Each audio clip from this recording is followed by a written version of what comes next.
Gaur Bilbon gaude Nintendo 3DS-a probatzeko, betaurreko berezirik gabe 3 dimentsiotan jolastea ahalbidetzen duen kontsola eramangarria.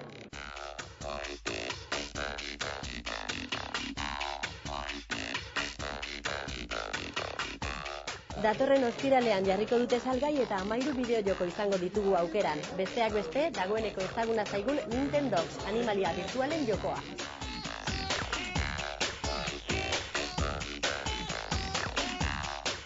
Horrez gain, ekintza, lasterketak, borrokak edo plataformak.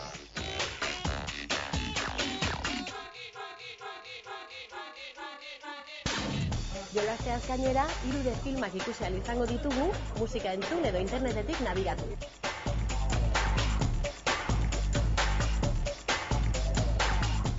Aurreko DS-ek bezala honek ere 2 pantaila ditu.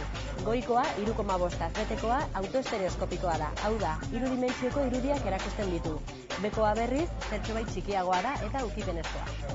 3D funtzioa nahi bezala erregula daiteke bakoitzaren begietara egokitzeko. 2 objektiboko argazki kamera bat dauka. Horren bidez, 3 dimentsioko argazkiak egiteaz gainera, zeure abatarra sor dezakezu argazki batetik abiatuta edo zure lagun baten aurpegia bideo-jokoetako etsai gisa erabili.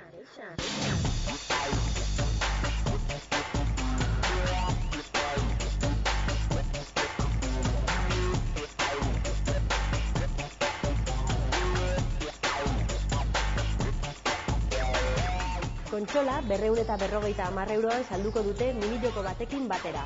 200 gramoko pisua baino zertxobait gehiago du eta 3 eta 5 ordu bitarteko autonomia ematen du 3D funtzioa eta Wi-Fi aktibatuta dituenean.